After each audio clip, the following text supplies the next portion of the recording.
Encore une fois, bonjour. Bienvenue donc à notre spéciale émission du Jacques Roger sur Afrique 2050 Radio et Télévision. Nous avons donc notre invité exceptionnel, le président du Front populaire ivoirien, M. Pascal Afing Descent.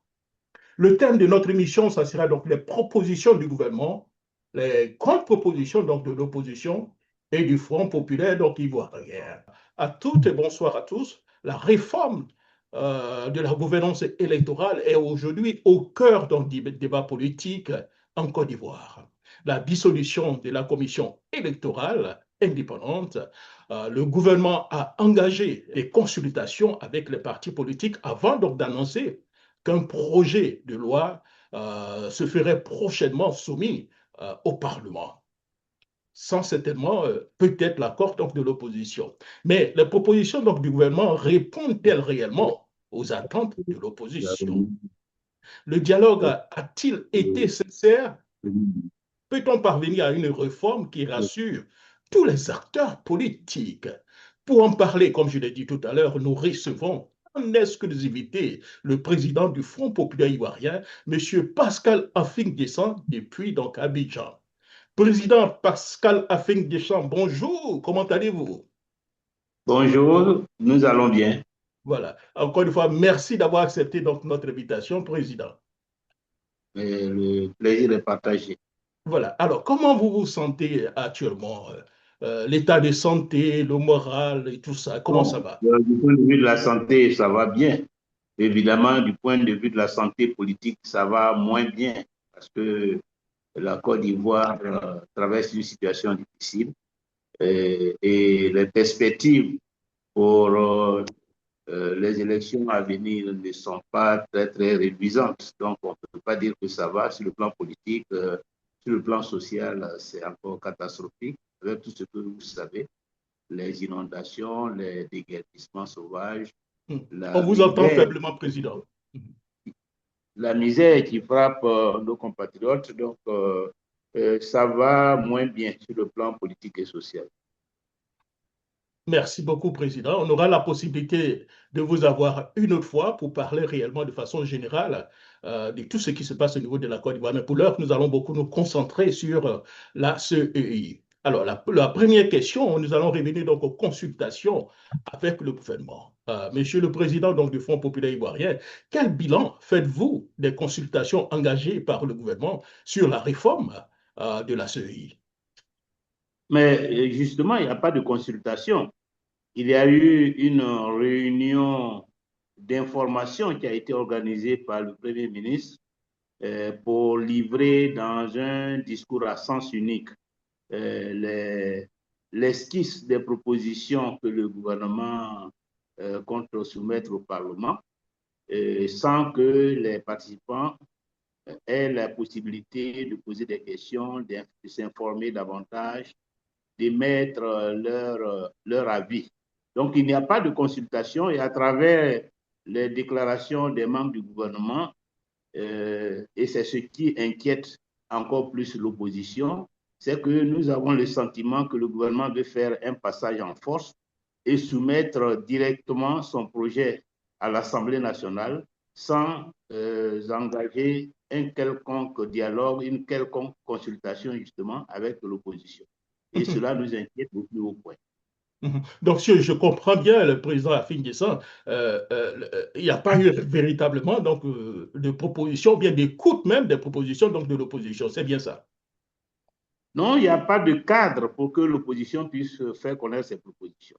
Il n'y a pas d'instance prévue pour que, avant que ce document n'arrive à l'Assemblée nationale, l'opposition puisse exprimer son opinion, puisse, je dirais, se prononcer, faire éventuellement des contre-propositions, faire en sorte que le document qui va être soumis soit un document consensuel.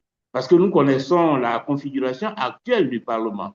Ce n'est pas au Parlement qu'une quelconque modification peut être apportée au projet du gouvernement. Voilà. Donc, si nous voulons un texte consensuel, si nous voulons que l'organe futur des élections ne soit pas seulement conçu selon les préoccupations du gouvernement, selon la volonté du gouvernement, il faut que le débat se fasse avant le Parlement. C'est seulement s'il y a un débat avant le Parlement, s'il y a des discussions avant la soumission du document au Parlement, que le gouvernement peut prendre en compte les préoccupations de ceux qui ont été à la base de la dissolution de la CENI, de ceux qui ont été toujours à la base des contestations. Donc, si on ne fait pas ce débat avant, c'est qu'on ne veut pas tenir compte des préoccupations de l'opposition. Or, ce sont les préoccupations de l'opposition qui sont fondamentales, puisque ce sont les revendications de l'opposition qui sont à la base de la dissolution de la CENI. Alors, si c'est cela qui est à la base, comment peut-on imaginer que le gouvernement soumette un texte sans consulter ceux qui se plaignent, sans consulter ceux qui ne sont pas d'accord et qui ont des propositions à faire? Donc, il faut nécessairement un dialogue avant qu'un quelconque texte ne soit soumis au Parlement. Si véritablement l'objectif du gouvernement, c'est d'éviter ce qui s'est passé dans le passé, d'éviter les contestations de l'opposition et de faire en sorte que les futures élections se passent de façon transparente, de façon apaisée. Et donc, ce cadre-là n'existe pas à l'heure actuelle. Donc, chaque parti politique a sa vision, a ses propositions, mais pour le moment, chacun les tient sous le coude en attendant qu'un dialogue soit ouvert. Nous savons, Président, que l'objectif d'un parti politique, c'est donc d'arriver au pouvoir, d'où l'élection est une des choses les plus importantes. Alors, Président, comment expliquez-vous aujourd'hui le silence un peu donc, de l'opposition? À part vous, hein, nous avons l'impression que les autres sont un peu muets.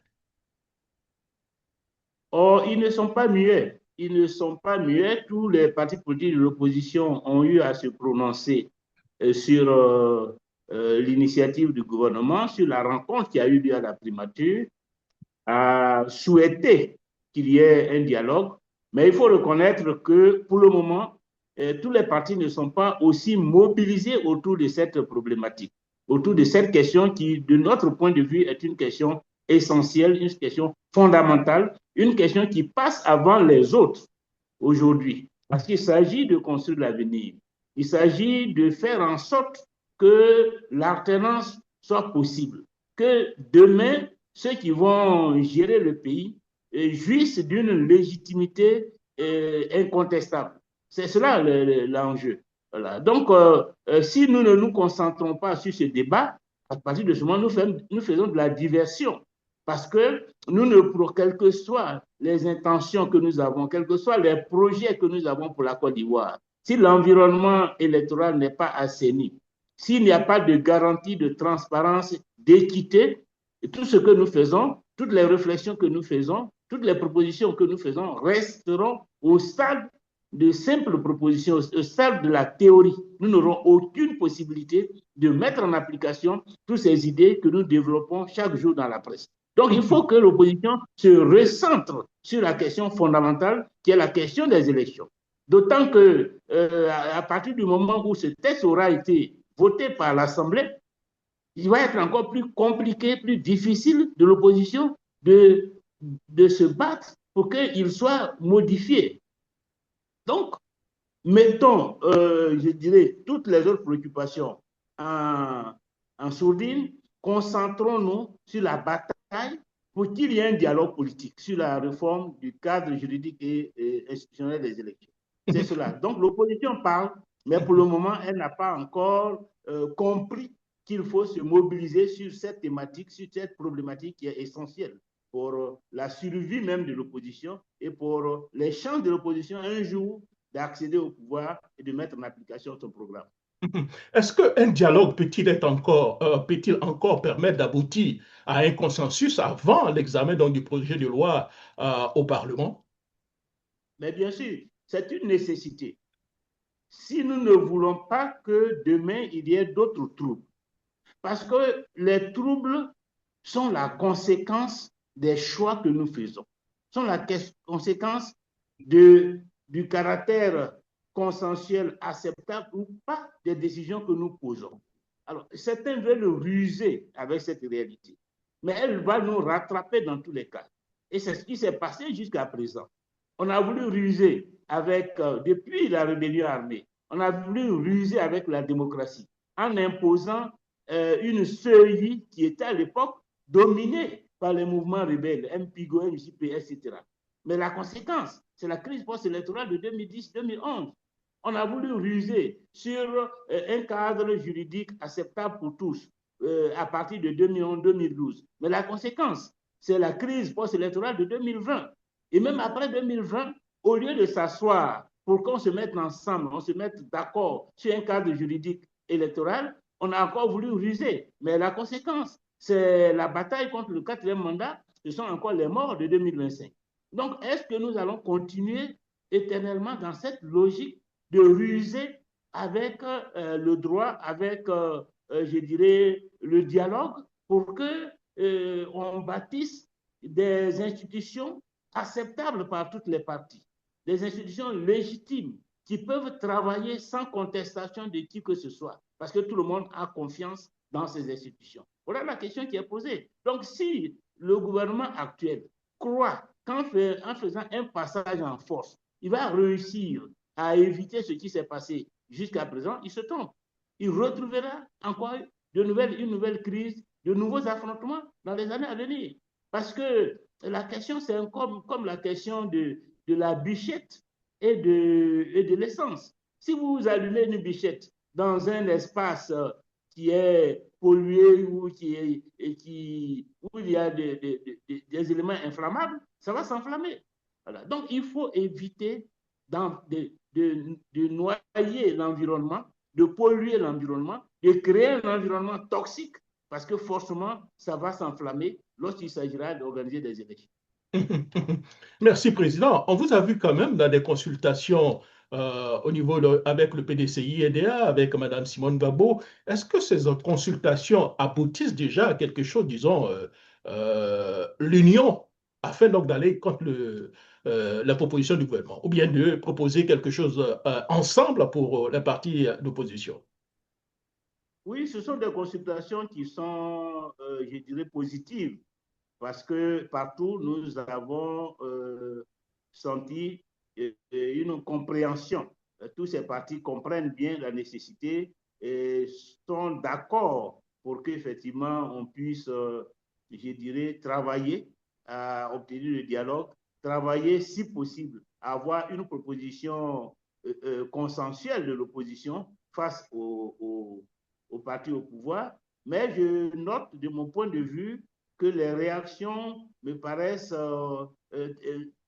Assez lentes. timide. La réaction est lente. Mhm. Je n'ai pas le sentiment que tout le monde a conscience de l'urgence de se rassembler, de l'urgence de prendre des décisions. Donc les choses traînent, et si elles traînent, alors que nous sommes pris par le temps, parce que la rentrée parlementaire, elle est fixée en octobre, il va y avoir une rentrée parlementaire. Donc si nous voulons que des négociations aient lieu, il faut que ce soit maintenant que nous nous mettions en mouvement pour obtenir ces négociations avant la rentrée parlementaire.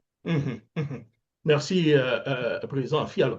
Parlons maintenant donc des propositions donc, du gouvernement face à celles de l'opposition. Peut-être qu'il n'y a pas une proposition commune, mais vous aviez parlé de plusieurs propositions, donc des propositions donc, de chaque parti politique. Alors la question, quels sont donc selon vous les principaux points donc d'accord entre le projet donc, du gouvernement et la proposition défendue par le Front populaire ivoirien et les autres partis donc d'opposition? Bon, pour le moment, je ne peux pas vous dire qu'il y a des points d'accord, dans la mesure où le gouvernement n'a pas été suffisamment explicite sur les grands principes qui peuvent fonder la confiance des acteurs. Ils ont beaucoup parlé, mais ils n'ont pas abordé la question essentielle de la neutralité et de l'impartialité de l'organe électoral. Or, ce sont ces questions qui sont au centre des palabres au niveau du processus électoral. Comment garantir la neutralité et l'impartialité du futur organe qui va être chargé des élections?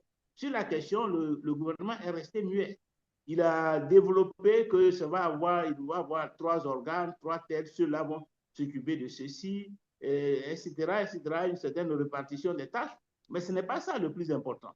Le plus important, ce n'est pas de dire qu'on découpe le travail. Le plus important, c'est de savoir, au niveau de chaque entité, quelles sont les garanties de neutralité et d'impartialité pour l'organisation pratique des élections.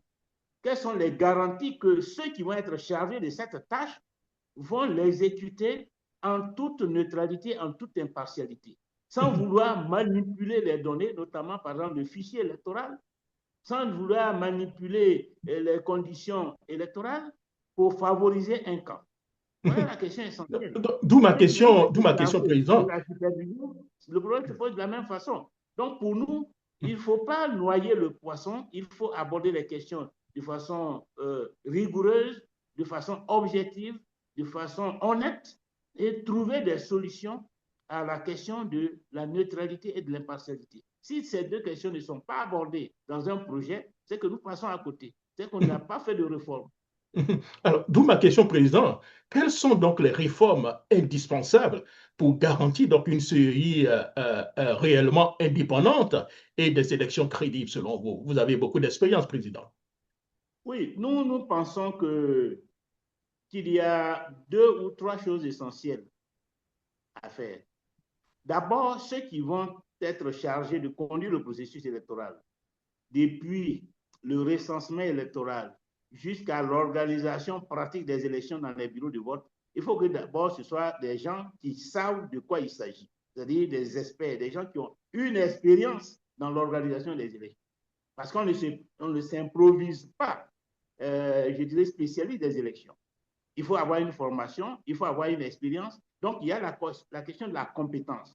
Mais à côté de la question de la compétence, il faut aussi que cela offre des garanties de neutralité et d'impartialité. Et c'est pourquoi nous pensons que cela doit être choisi de façon autonome, sur appel à candidature, si possible, de manière à ce que nous nous assurons qu'au moins ils n'ont pas un lien quelconque avec un parti politique, ils n'ont jamais siégé dans les organes dirigeants d'un parti, ils ne sont pas militants avérés d'un parti politique, que ce sont des techniciens autonomes, indépendants, et qui vont véritablement se mettre au service de la justice, au service de l'équité dans l'organisation des élections. Mais il faut qu'en plus, pour, je dirais, consolider cette neutralité, cette indépendance, que les textes qui vont organiser le travail de ces techniciens leur offrent un bouclier,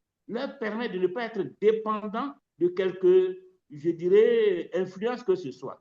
Donc ça, c'est d'abord la première chose. Un organe technique qui va organiser les élections dans la transparence, dans la neutralité. Mais à côté, il faut un organe de surveillance et de contrôle qui pourrait regrouper tous ceux qui ont un intérêt à l'organisation des élections. Parce que le vrai problème, c'est que, comme on le dit habituellement, la confiance n'exclut pas le contrôle. Donc, si nous faisons confiance à des techniciens qui ont offert des garanties de neutralité et d'impartialité, il faut quand même que nous puissions disposer d'une capacité de contrôle. Et donc, cette capacité de contrôle et de surveillance doit être organisée à l'intérieur d'une structure qui regrouperait toutes les entités qui ont un intérêt aux élections, notamment la société civile, les partis politiques de l'opposition et le parti au pouvoir. Donc voilà, de notre point de vue, ce sont les 2 choses. Distinguer d'abord les activités techniques des activités de surveillance et de contrôle.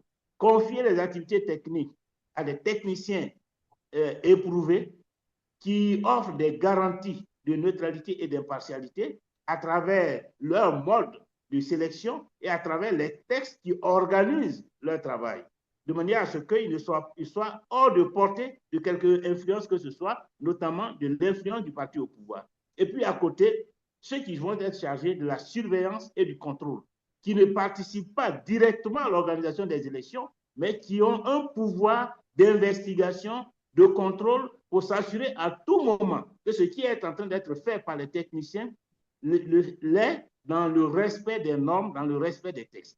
Voilà, de notre point de vue, ce qu'il faudrait faire si nous voulons véritablement trouver un consensus et faire en sorte que tous les acteurs électoraux soit mise en confiance à l'occasion des futures élections en Côte d'Ivoire. Alors, et les partis d'opposition que vous avez rencontrés, là, vous étiez en train d'élaborer un tout petit peu le projet donc, du Front populaire ivoirien. Est-ce que les partis d'opposition sont sensibles ou bien ils sont un peu d'accord avec votre manière donc, de voir la recomposition de la CEI? Non, pour le moment, nous n'avons pas organisé de débat autour de nos propositions. Mais avec le groupe dirigé par Mme Simone et Yves Gbagbo, nous avons eu une rencontre au cours de laquelle ce groupe est venu nous exposer son projet, qui est différent du nôtre, mais qui quand même, en certains points, converge. Voilà. Donc, logiquement, il était prévu que nous puissions poursuivre les échanges à travers un groupe de travail regroupant les représentants des deux partis. Et nous avons souhaité que ce groupe soit vraiment élargi à l'ensemble des partis politiques. Et donc, nous sommes en train donc de travailler pour associer l'ADCI, l'associer le PDCI et le PPACI à ce projet. Pour le moment, les choses sont bien avancées avec l'ADCI, mais nous n'avons pas encore pu obtenir l'engagement du PDCI et du PPACI pour que Est-ce nous qu'aujourd'hui... puissions ensemble travailler sur un projet commun, voir si nous pouvons arriver à un projet commun. Bon, ce n'est pas forcément évident, mais ce qui est important, c'est que quelle que soit la forme que cela va prendre, que les deux questions essentielles, qui sont la question de la neutralité et de l'impartialité de l'organe, que ces deux questions-là soient tranchées, quel que soit le modèle qui sera retenu. C'était donc, j'allais dire même le nerf même des propositions du RDR quand ils étaient dans l'opposition, avec la pression qui avait été faite sur votre parti au moment où vous étiez président donc, du Front populaire ivoirien de façon générale avec M. Laurent Gbagbo et autres. Qu'est-ce qui explique aujourd'hui que les mêmes propositions d'hier ont du mal à convaincre ceux qui vous imposait ces mêmes propositions hier? Comment vous expliquez-vous un peu cela, Président? Non, mais l'explication est simple. C'est que ce sont des gens qui sont mus essentiellement par le goût du pouvoir. C'est par la conquête du pouvoir, par la jouissance du pouvoir. Ce n'est pas développer la démocratie, construire une nation. Ce n'est pas cela leur préoccupation. Ce n'est pas cela leur motivation. Ce n'est pas ce qui les met en mouvement. Ce qui les met en mouvement, ce sont les avantages qu'ils peuvent tirer de l'exercice du pouvoir. Et pour cela, ils mettent tout en œuvre pour rester le plus longtemps possible aux affaires afin de profiter le plus longtemps possible des produits de la Côte d'Ivoire. Et depuis qu'ils sont là, vous voyez bien comment ils fonctionnent, comment ils mettent tous les biens de la Côte d'Ivoire à leur disposition. Le trésor public, le patrimoine minier, le patrimoine pétrolier, le patrimoine commercial, partout ce sont eux. Ils sont à la fois au pouvoir et dans les affaires. Ils arrachent les contrats. Quand ils trouvent un contrat juteux, ils arrachent. Personne ne peut rien entreprendre en Côte d'Ivoire si vous n'appartenez pas au clan. Voilà. Et donc, voilà la réalité. Et donc, c'est cette réalité-là qui explique qu'ils essaient de tout faire pour nous imposer un organe électoral qui va garantir leur maintien au pouvoir en 2030. S'ils étaient là pour construire une nation, pour faire en sorte que tous les Ivoiriens puissent vivre décemment, et avoir des logements décents, avoir des ressources financières pour mettre leurs enfants à l'école, pour se soigner, pour se construire une vie, ils ne feraient pas ce qu'ils sont en train de faire. Ils ne raseraient pas Zimbabwe, ni Yopougon. Ils ne distribueraient pas des milliers, voire des dizaines de milliers d'agréments à leurs partisans pour faire l'orpaillage, je dirais, explosif auquel nous assistons. Le pays est en train d'être bradé à une clique de gens. Et si nous ne faisons rien pour mettre fin à cela, demain nous serons des étrangers dans notre propre pays. Parce qu'on nous aura tout pris. nous ne serons même pas maîtres de même les maisons que nous occupons, ni même de terres sur lesquelles nous vivons dans les villages. Ce sont les étrangers qui auront ça. Ce sont les gens du clan qui auront ces patrimoines-là. Voilà le danger qui guette la Côte d'Ivoire. Aujourd'hui, au moment où nous parlons, nous apprenons qu'ils vont même dégager le Bénin de là où il se trouve, donc un patrimoine national, pour offrir le site à un opérateur privé. Comment peut-on exproprier l'État? Vous parlez du Bénin. Vous parlez du Bénin, c'est ça? Opérateur privé. Comment il a été choisi? Un bien public, on ne peut pas l'offrir à un individu sans un appel d'offres. Si on estime même qu'il est important de réaliser une infrastructure sur ces sites, on lance un appel d'offres. Et tous ceux qui ont les moyens et l'ambition de travailler sur ces sites font des propositions. Mais là, ce n'est pas le cas. Quand on dégage Zimbabwe, c'est pour installer un opérateur privé. Quand on dégage Yopougon, c'est pour installer des opérateurs privés. Quand on dégage à Koumassi 35 hectares, c'est pour installer des opérateurs privés avec lesquels on a un deal. On ne peut pas continuer de cette façon. Et on jette les Ivoiriens à la rue, sous la pluie. Parce que ce n'est pas pour eux qu'on est là. On n'est pas là pour travailler pour les Ivoiriens. On est là pour enrichir les membres du clan et les amis du clan. Nous ne pouvons pas continuer à assister impuissants à l'expropriation des Ivoiriens au profit d'un clan et de ses partisans. Or, c'est l'élection à venir qui nous offrira une occasion d'opérer ce changement, d'opérer cette alternance pour mettre fin à cela. Et ils en sont tellement conscients qu'ils sont déjà en mouvement pour garantir leur maintien au pouvoir. Donc c'est à nous, surtout l'opposition, si nous voulons servir la Côte d'Ivoire, si nous voulons mettre fin à ce scandale, de nous mobiliser sur ce qui est essentiel, c'est-à-dire le changement en 2030. Donc voilà l'enjeu de ce qui se passe. Et il ne faut pas faire de la distraction, il ne faut pas que nous nous méprenions. Nous devons nous recentrer sur la question électorale, sur la question de l'organe qui va se prendre en charge les élections à venir.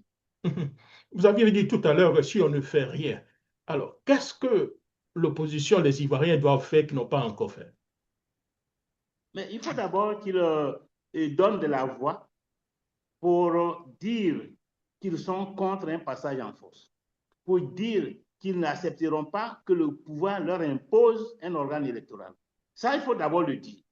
Et il faut faire, je dirais, la communication à outrance auprès de toutes les forces politiques et sociales, mais aussi auprès des partenaires économiques et financiers, diplomatiques, qui veulent aider la Côte d'Ivoire, pour leur dire que s'ils veulent être utiles à la Côte d'Ivoire, il faut qu'ils parlent au chef de l'État et à son régime, qu'ils leur demandent d'ouvrir le dialogue. Parce qu'il ne faudrait pas après envoyer des médiations comme nous l'avons vécu ici avec la CEDEAO, l'Union africaine, l'Union européenne, quand la situation aura dégénéré. C'est maintenant que l'Union africaine, l'Union européenne, la CEDEAO doivent parler à Ouattara pour lui dire « discute avec ton opposition ». Ouvre des négociations sur le futur organe qui doit gérer les élections parce que nous n'avons pas envie que la Côte d'Ivoire revive les situations du passé. C'est maintenant. Parce que s'ils ne le font pas, nous les considérons comme des complices de tout ce que Ouattara fait. Parce que Ouattara sait que ceux-là ne feront rien pour l'arrêter et que quelque part même ils le soutiendront dans tout ce qu'il va faire. Ils le soutiendront quand il va éliminer les candidats à l'élection présidentielle. Ils le soutiendront quand ses forces vont tuer des dizaines, voire des centaines d'Ivoiriens, impunément. Ils le soutiendront quand il va jeter en prison des milliers de jeunes qui protestent contre le passage en force, et que c'est parce qu'il est sûr que ceux-là le soutiendront, qu'il continue et qu'il est sourd aux appels de l'opposition au dialogue. Donc, c'est cette responsabilité aussi qu'il faut qu'il exerce, et c'est à nous de leur rappeler leur responsabilité. Nous de leur rappeler, c'est parce que Ouattara est convaincu qu'il aura toujours le soutien de la France, des États-Unis, de l'Union européenne, de l'Union africaine, de la CEDEAO, qu'il reste sourd à tous les appels au dialogue de l'opposition. Et donc, il faut que ces institutions-là se réveillent pour ne pas être complices de ce qui va se passer et pour ne pas demain être aussi rejetés par les Ivoiriens. Parce que si les Ivoiriens se rendent compte que ceux-là soutiennent un régime dont ils ne veulent pas, comment réagiront-ils? Est-ce qu'ils seront surpris quand les Ivoiriens vont se mobiliser contre eux? Parce que dans les pays où on a observé ce genre de situation, c'est le comportement de ces institutions, c'est le comportement de ces États qui a abouti aux postures que ces peuples ont adoptées. Il ne faut pas que la même situation arrive en Côte d'Ivoire. Et donc, c'est maintenant que ces forces internationales, ces représentations diplomatiques doivent agir. Il faut qu'ils sachent qu'ils ont aussi un rôle à jouer dans tout ce qui va advenir en Côte d'Ivoire. Alors, vous avez dit tout à l'heure, Président, que la stratégie d'exclure les candidats potentiels pour gagner, hein, il y a quelques jours déjà, l'homme politique français, M. Mélenchon, hein, potentiellement président, pourquoi pas, donc, de la France, a dit ce que beaucoup d'Ivoiriens disent d'ailleurs, que le régime de M. Ouattara a exclu donc, ses adversaires pour rester donc au pouvoir. Ceci a créé un peu la frustration de l'ambassadeur de Côte d'Ivoire à Paris. Qu'est-ce que tout cela vous inspire? Est-ce que vous avez un commentaire? Oui, bien sûr. Je crois que l'ambassadeur a trouvé à travers les propos de M. Mélenchon une prise de position de la France entière, ce qui n'est pas forcément juste, parce que nous ne sommes pas en France dans une république bananière comme la Côte d'Ivoire, où les positions du parti au pouvoir de la droite engagent la gauche. Là-bas, c'est la liberté. Et les partis politiques de l'opposition, notamment les partis de gauche, sont libres de critiquer les positions du parti au pouvoir, d'affirmer qu'ils ont une position différente. Donc, c'est une erreur pour M. Bandama Maurice de faire la confusion. Mais pourquoi M. Bandama Maurice prend une telle position? Parce que pour M. Bandama Maurice, il y a un deal entre la France et le régime de M. Ouattara. Et le deal consiste pour la France à soutenir aveuglément M. Ouattara dans tout ce qu'il fait, à ne jamais condamner les actes, qu'il viole les droits de l'homme, qu'il empêche certains candidats d'être aux élections présidentielles, qu'il met des milliers d'Ivoiriens en prison. Il n'est pas tolérable que la France réagisse, condamne. Parce que le deal, c'est que nous portons vos intérêts en Côte d'Ivoire. Nous sommes les gardiens de vos intérêts en Côte d'Ivoire. En retour, vous nous soutenez aveuglément dans tout ce que nous faisons. Vous nous accompagnez dans nos dérives judiciaires, etc. Et donc, M. Bandama a cru voir à travers la déclaration de M. Mélenchon, je dirais, la violation de ce deal entre la France et le régime de M. Ouattara. Et c'est pourquoi il a fait cette sortie. Et je crois que la réaction des autorités ivoiriennes montre bien qu'eux, ils sont toujours dans le deal, puisqu'ils ont vite fait de rappeler aux autorités françaises que la déclaration de M. Bandama n'engage pas le gouvernement ivoirien.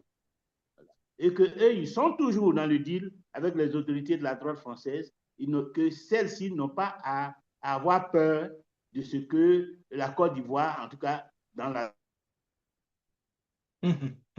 France. Voilà en fait la vraie interprétation qu'il faut faire de cette passe d'armes entre l'ambassadeur. Maintenant, la question de savoir quel sort sera réservé à cet ambassadeur, parce qu'il ne suffit pas de dire, bon, on ne se reconnaît pas dans ses propos, il faut aller plus loin.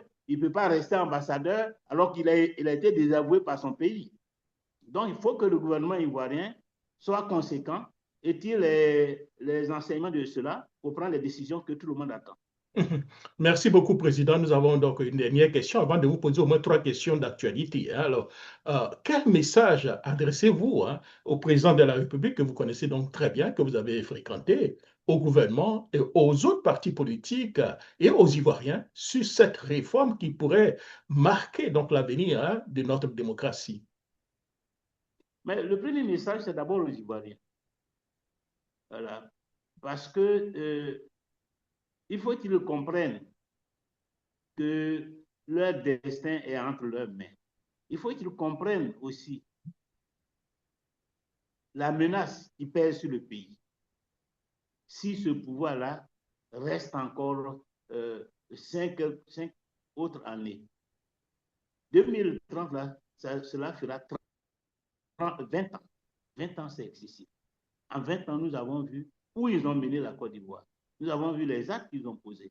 Est-ce que nous sommes prêts à les laisser continuer en restant passifs, en ne nous impliquant pas dans les luttes qui peuvent nous permettre de nous libérer, qui peuvent nous permettre de retrouver notre liberté, de retrouver notre souveraineté, d'avoir un pouvoir qui nous respecte, un pouvoir qui travaille pour nos intérêts et qui se bat pour préserver l'intérêt national, pour la souveraineté de la nation, pour créer des emplois pour les jeunes, pour que les Ivoiriens ne soient pas réduits à la situation dans laquelle ils se trouvent. Voilà l'enjeu. Et donc, il faut qu'ils sachent et qu'ils soient prêts à se mobiliser. Si demain on les appelle à des manifestations, parce que ce pouvoir-là est sourd aux appels au dialogue de l'opposition, qu'ils soient prêts à se lever. Surtout la jeunesse. Elle a beaucoup souffert, mais le combat n'est pas terminé. Beaucoup de jeunes sont encore en prison parce qu'ils veulent le changement. Et il faut que ceux qui sont encore en liberté ne les oublient pas et soient prêts à se battre pour que ceux-là soient libérés. Et que ce ne soit pas les libérations au compte-gouttes, sur la base comme on dit, du sabari, que ce soit ces libertés-là qu'on nous impose. Puisqu'aujourd'hui, la justice est devenue un instrument de régulation politique. Quand on n'est pas d'accord avec ce que vous dites, on vous attrape, on vous met en prison. Et puis, on attend que vous veniez faire amende honorable, que vous veniez vous agenouiller, que vous veniez demander pardon. Et à partir de ce moment, les infractions disparaissent comme par enchantement. Ça, ce n'est pas la justice. Aujourd'hui, il n'y a plus de justice. La justice, c'est la volonté politique de M. Ouattara, qui met les gens en prison comme il veut, qui les sort quand il veut. Aujourd'hui, il y a une demi-douzaine de cadres du PDCI qui ont été libérés grâce à la volonté politique. C'est la politique qui fait office de loi. Et donc, il faut qu'on mette fin à tout ça. Parce que ça, ce n'est pas un pays organisé. Ce n'est pas un pays moderne. Ce n'est pas un pays qui peut affronter les défis du 21e siècle. Et donc, pour cela, il faut que nous tous, jeunes, femmes, hommes, nous nous mobilisions. Et je pense que le code électoral, l'organe chargé des élections, qui va être mis en place, nous donne une occasion de faire en sorte que notre volonté soit prise en compte et que l'organe soit le reflet de la volonté générale, c'est le reflet de ce que souhaite la société civile, les partis politiques de l'opposition et le parti au pouvoir. Ensuite, les autres, c'est les partis politiques. Nous avons une lourde responsabilité. Nous nous sommes engagés en politique pour aider la Côte d'Ivoire à avancer. Il ne faut pas que nous nous installions dans des postures qui ne contribuent pas à faire avancer. Parce que ce travail, cette mission comporte des risques, c'est vrai. Mais si nous avons décidé de nous mettre au service de la Côte d'Ivoire, c'est que nous avons décidé d'assumer ces risques. Nous avons décidé d'être vrais, de poser les vrais problèmes et de mener les vrais combats pour que la Côte d'Ivoire avance.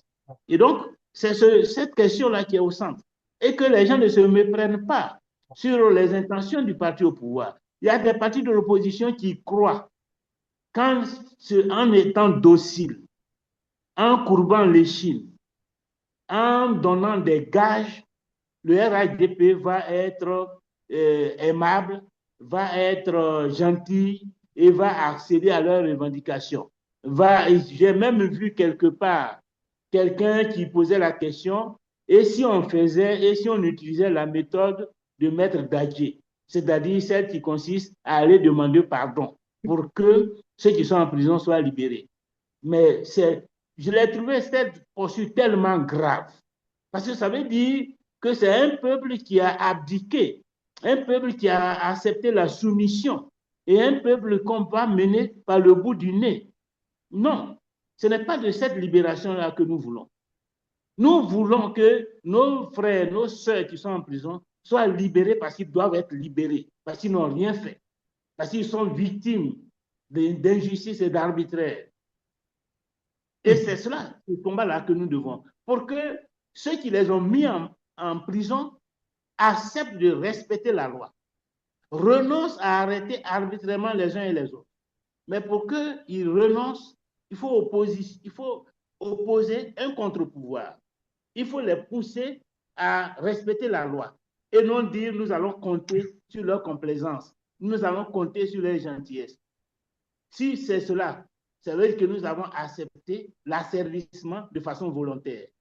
Or, ce n'est pas ce que nous voulons pour la Côte d'Ivoire. Nous ne voulons pas un peuple soumis volontairement à une dictature. Et donc, c'est pour cela que les partis de l'opposition doivent reprendre, je dirais, leur élan de contre-pouvoir, se battre. Si nous sommes véritablement des opposants, nous devons nous battre pour la justice, nous devons nous battre pour les droits de l'homme, nous devons nous battre pour la liberté de ceux qui sont en prison, quels que soient les risques que cela comporte. Pour terminer, Président, j'avais oublié cette question. Hein. Certains estiment que le véritable problème de la CEI n'est pas tant sa réforme, mais surtout les hommes qui la composent. Selon vous, tout dépend. Enfin, est-ce que vous partagez un peu d'abord son point de vue? Je crois que vous avez commencé même à développer un peu cela. Est-ce qu'en réalité, Président, ici, ce ne sont pas les hommes, parce qu'on peut avoir plusieurs réformes, mais tant que c'est un camp qui choisit seulement les responsables, ça sera difficile donc d'avoir une série indépendante. Je crois que vous avez commencé à développer tout à l'heure. Oui, oui, la question des hommes, c'est sûr, c'est évident que ce sont des hommes qui vont appliquer les textes. Voilà. Et que la moralité des hommes est une condition préalable. Mais cela ne suffit pas. Parce que les hommes, quelle que soit leur honnêteté, peuvent être, je dirais, retournés. Donc, dans ces conditions, selon vous, Président, qui devrait donc nommer les membres de la future CEI? Comment ça devait se passer, à votre avis? Mais il faut un mécanisme qui garantisse que ceux-là sont choisis de façon, je dirais, transparente et consensuelle. Et qu'un certain nombre de principes qui doivent guider ces choix-là sont respectés. Donc, par exemple, le président de la CEI, il faut d'abord qu'on définisse le profil. Quel profil celui-là doit avoir en termes de compétences techniques et professionnelles, en termes d'expérience, en termes de garantie de probité. Est-ce que dans son parcours, dans son cursus, il y a des éléments qui nous permettent d'être rassurés qu'il ne sera pas au service d'un camp? Parce qu'à aucun moment, il n'a été inféodé à une quelconque organisation. Donc, d'abord, tous ces principes-là, il faut les dicter. Et sur la base de ces principes, demander des propositions. Et venant de tous les bords, de la société civile, des partis politiques d'opposition, du parti au pouvoir, avec les CV à l'appui, et analyser et classer tout cela, sans chercher à savoir, dans le respect des critères qui ont été définis. Et sur la base de cette analyse, dresser un tableau, un classement. Et puis, demander à toutes ces entités, de façon consensuelle, de choisir parmi peut-être les 2 ou 3 qui apparaissent comme les meilleurs dans le classement qui aura été fait. Donc, le consensus ou une majorité qualifiée. Dans notre proposition, nous voyons un organe comme l'organe de surveillance qui pourrait participer à ce choix, composé de 13 personnes, dont 12 émanant des 3 entités, société civile, parti au pouvoir, parti d'opposition, à raison de 4 représentants par groupe. Et ces 12-là, de façon consensuelle, eux-mêmes se trouvent un président selon ce même principe. Et ces 13, maintenant, vont aussi participer au choix du président de la commission électorale selon ce même principe. De cette façon, celui qui est à la tête de cette commission sait qu'il est l'émanation de tout le monde. Il n'est pas le choix ni du parti au pouvoir, ni du parti de l'opposition, ni du parti de la société civile. Il a été choisi sur une base transparente.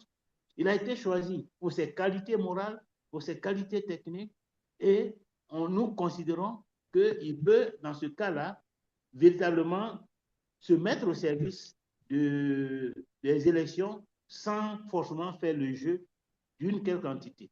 Mais même lorsque nous avons fait cela, la commission de surveillance restera là de façon vigilante pour suivre le travail qui aura été fait. Donc, deux niveaux de contrôle.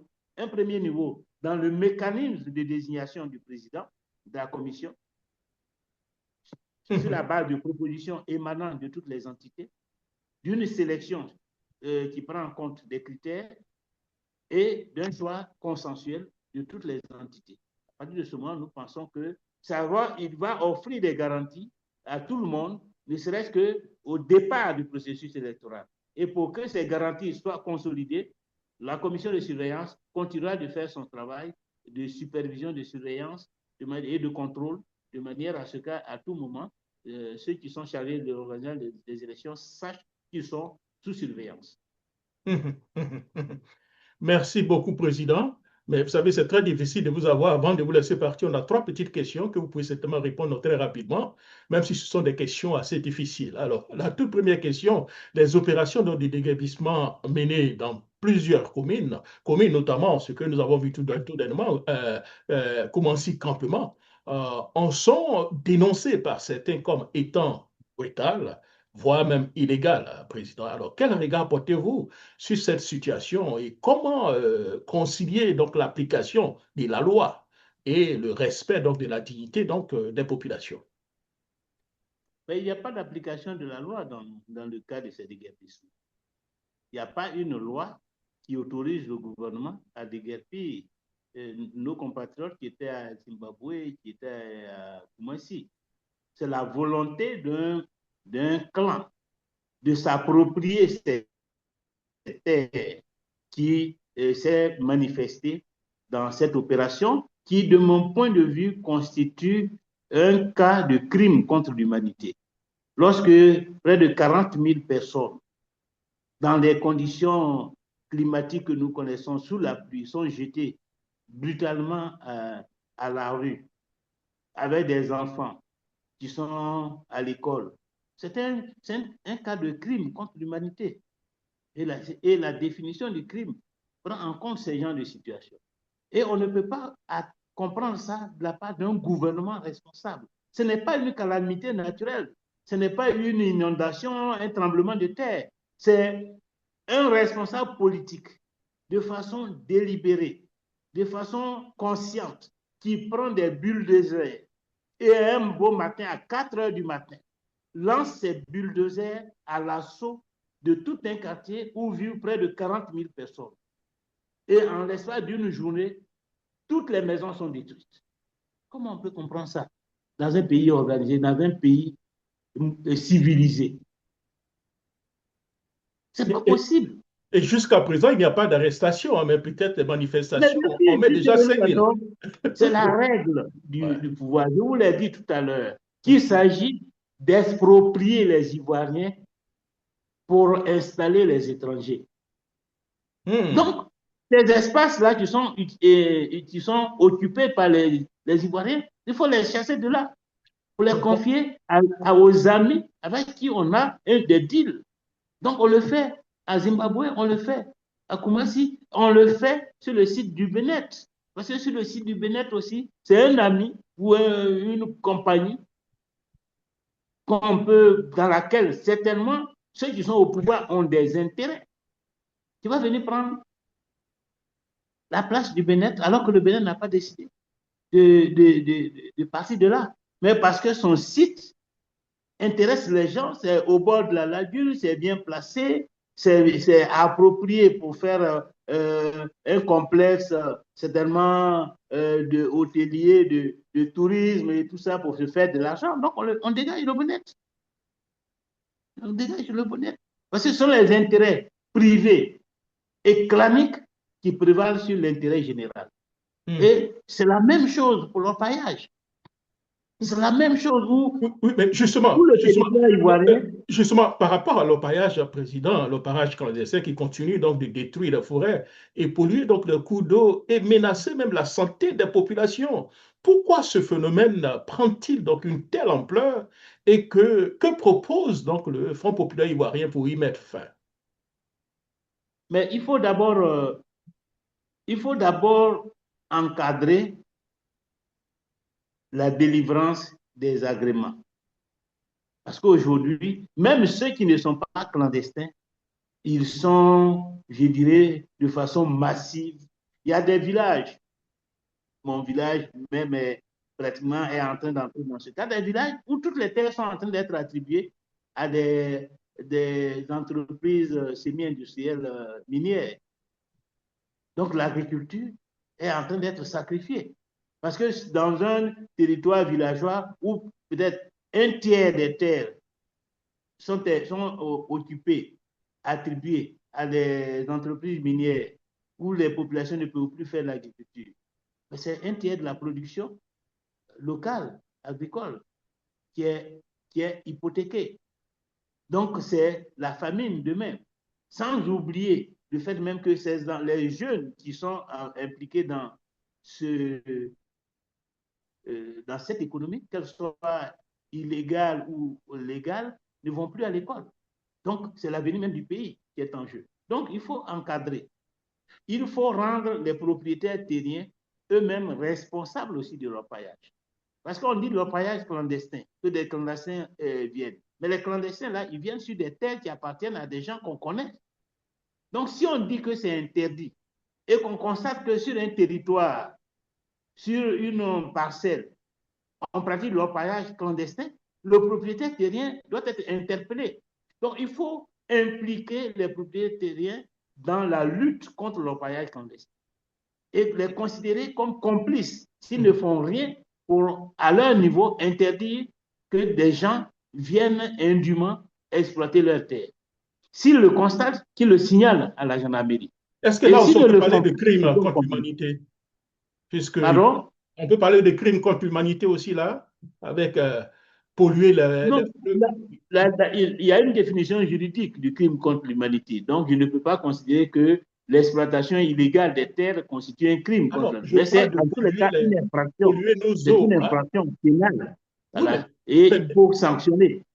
Et en plus, il faut impliquer les, les commandements de la gendarmerie au niveau local. On dit qu'on a mis en place une brigade nationale. Mais pourquoi on ne responsabilise pas les brigades de gendarmerie qui sont proches des sites de l'orpaillage clandestin? On ne les responsabilise pas dans la lutte contre l'orpaillage clandestin. Pourquoi on ne responsabilise pas les préfets et sous-préfets dans la lutte et qu'on ne les tienne pas comptables de la persistance de ce phénomène dans leurs régions respectives si rien n'est fait? Parce qu'aujourd'hui, quand on regarde, il y a des autorités administratives, sécuritaires, qui sont souvent impliquées dans l'orpaillage clandestin. Certains même entretiennent des réseaux d'orpailleurs clandestins. Et donc, il faut donc mettre tout ce monde-là face à leurs responsabilités pour que nous puissions lutter. Si aujourd'hui les choses n'avancent pas, c'est parce que le gouvernement actuel n'a pas intérêt à ce que ça avance, puisqu'ils connaissent tous ceux qui sont dans ce réseau et quelque part, ils sont complices de ce qui se passe. Merci beaucoup, Président. La toute dernière question. Plusieurs partis d'opposition dénoncent de plus en plus une implication croissante de la justice dans la gestion de la vie donc des partis politiques et estiment que certaines décisions favorisent le pouvoir en place. Alors, quel est votre regard sur cette situation et comment restaurer donc la confiance dans les institutions judiciaires et préserver, pourquoi pas, leur indépendance quand on voit ce qui se passe actuellement au niveau du PDCI-EDA, où même une justice empêche même le développement d'un bureau politique? Est-ce que ce n'est pas un précédent grave que nous sommes actuellement en train donc, de mettre sur place quand une justice qui est le plus souvent inférieure au parti au pouvoir doit s'immiscer dans la gestion donc d'un parti politique et parfois même choisir le président? Président Afin Guessan, est-ce que vous n'avez pas peur? Ah si, Nous avons peur parce que la justice est le pilier de l'ordre et de la stabilité d'un pays. Voilà. Là où il n'y a pas de justice, c'est l'anarchie, c'est l'autoritarisme, c'est la loi du plus fort. Voilà. Donc, il faut se battre pour l'indépendance de la justice. Et ce problème de l'indépendance de la justice se pose depuis, je dirais l'aube des temps en Côte d'Ivoire. Et rien n'a changé. Au contraire, la situation s'est aggravée depuis que M. Alassane Ouattara est au pouvoir. Donc, et c'est pour tout cela aussi qu'il faut le changement. Parce que pour que la justice soit indépendante, il faut que les lois la protègent. Or, aujourd'hui, notre système n'offre aucune protection, ni aux magistrats du siège, ni au parquet, du fait qu'ils sont tous dépendants du pouvoir exécutif. Leur carrière dépend du pouvoir exécutif. Même ceux qui sont les magistrats du siège, qui sont censés être totalement libres, leur carrière est organisée par le Conseil supérieur de la magistrature, qui est placé sous l'autorité, pratiquement, l'autorité du chef de l'État, puisque c'est lui qui nomme tous ceux qui y sont, y compris le président du Conseil supérieur de la magistrature. Donc, ce conseil n'est pas indépendant. La première chose, c'est d'abord de casser le lien ombilical entre la justice et l'exécutif, en rendant le Conseil supérieur de la magistrature indépendant, pour que la carrière des magistrats ne soit plus dépendante du bon vouloir du parti au pouvoir. Mais au-delà du Conseil supérieur, en ce qui concerne le parquet, c'est le même problème. Aujourd'hui, le procureur de la République, il est un envoyé du pouvoir exécutif. Et parfois, quand on les regarde, on a même de la pitié pour eux, tellement ils sont instrumentalisés pour arrêter les responsables politiques, les responsables syndicaux à la demande du parti au pouvoir, sans pouvoir exercer réellement la mission pour laquelle ils se sont formés. Donc là aussi, il y a un travail à faire pour que le procureur soit véritablement au service de la société et non au service du parti au pouvoir. Donc, il y a des réformes à faire. Donc, c'est d'abord ce travail-là qu'il faut faire. Parce que nous ne pouvons pas compter uniquement sur le courage des magistrats. Il y a des magistrats courageux qui ont, à certains moments, tenté de faire leur travail en toute conscience. Mais combien auront ce courage? Aussi bien au niveau des magistrats du siège que du parquet. Ce serait une minorité. Ce seraient des cas emblématiques. Mais on n'aura pas une justice véritablement indépendante. Donc, ces changements-là, qui vont contribuer à consolider notre démocratie, on ne peut les opérer que si ceux qui sont là, qui ne sont pas là pour construire une nation démocratique, si ceux qui sont là ne sont plus au pouvoir et qu'on a à la tête de l'État de vrais démocrates qui veulent faire en sorte que la Côte d'Ivoire rejoigne l'élite des pays démocratiques et puis s'appuyer sur la démocratie pour son essor économique et social. Merci beaucoup, Président. Merci donc d'avoir répondu à nos questions. Je ne sais pas si vous avez un dernier mot. Allez-y, à une minute. Un dernier mot. Non, mais le dernier mot, c'est de vous dire merci de l'occasion que vous m'avez faite pour parler à vos téléspectateurs, à ceux qui vous suivent quotidiennement.